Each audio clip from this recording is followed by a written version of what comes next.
राधे राधे दोस्तों। आप सब कैसे हैं? आशा करती हूँ आप सब बहुत अच्छे होंगे। आजकल मैं मायके गई हुई थी।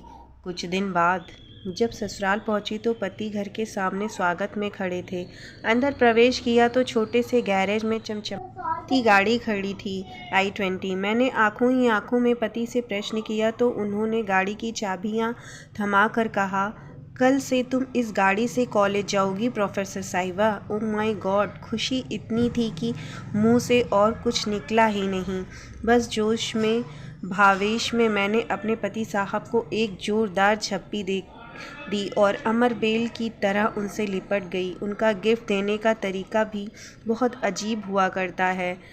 सब कुछ चुपचाप और अचानक। खुद के पास पुरानी स्विफ्ट डिज़ायर है और मेरे लिए और भी महंगी खरीद लाए।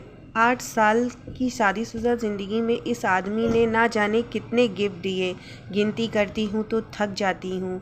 ईमानदार हैं, रिश्वत नहीं लेते, मगर खर्चीले इतने कि उधार के पैसे लाकर गिफ्ट खरीद लाते हैं। लंबी सी झप्पी के बाद मैं अलग हुई तो गाड़ी का निरीक्षण करने लगी। मेरा पसंदीदा कलर था, बहुत सुंदर थी।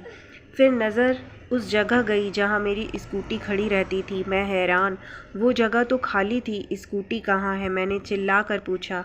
बेच दी मैंने। क्या करना है अब उस कबाड़ का? पार्किंग में इतनी जगह भी नहीं है। मुझसे बिना पूछे बेच दी तुमने?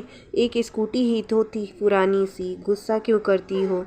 पति ने भावहीन स्वर में कहा तो मैं चिल्ला पड़ी। स्कूटी नहीं थी, वो मेरी ज़िंदगी थी।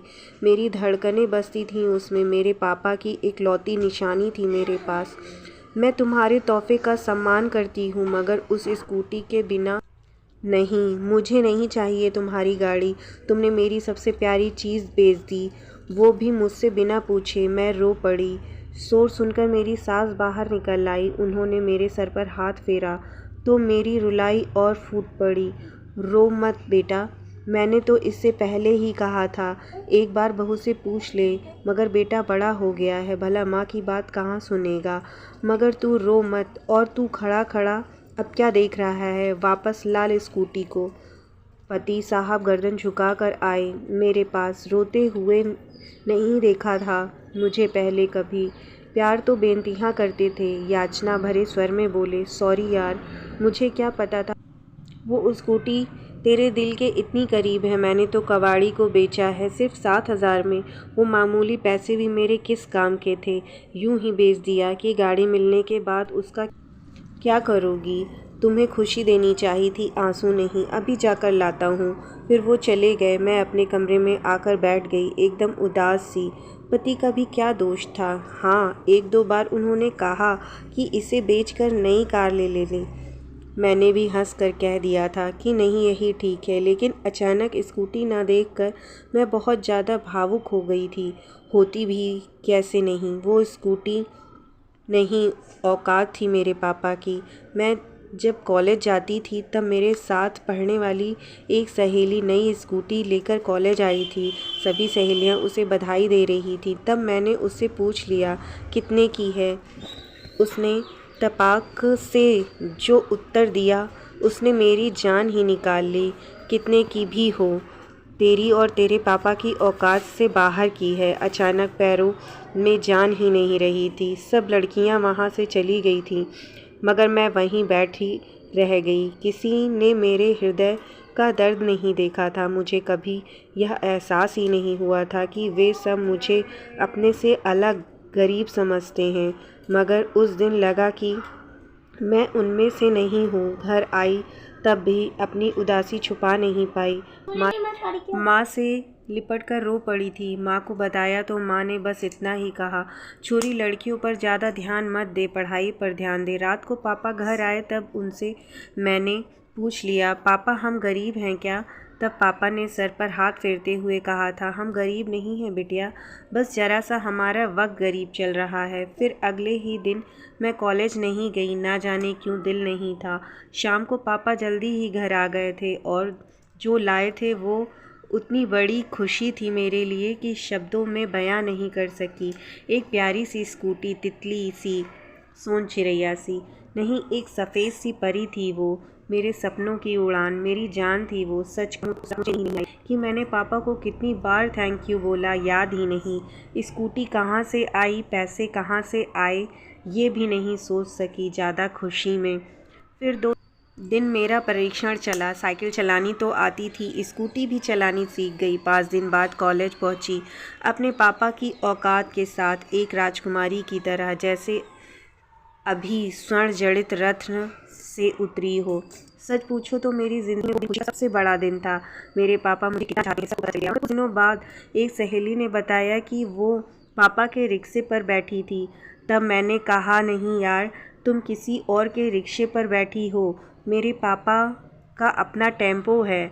मगर अंदर ही अंदर मेरा दिमाग झंझना उठा था। क्या पापा ने मेरी स्कूटी के लिए टेम्पो बेच दिया था? और 6 महीने से ऊपर हो गए, मुझे पता भी नहीं लगने दिया।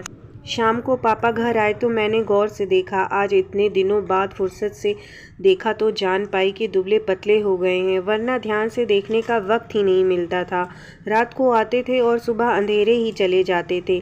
टेम्पो भी दूर किसी दोस्त के घर खड़ा करके आते थे। कैसे पता चलता बेच दिया है? मैं दौड़कर उनसे लिपट गई। पापा, आपने ऐसा क्यों किया? बस इतना ही मुख से निकला। रोना जो आ गया था।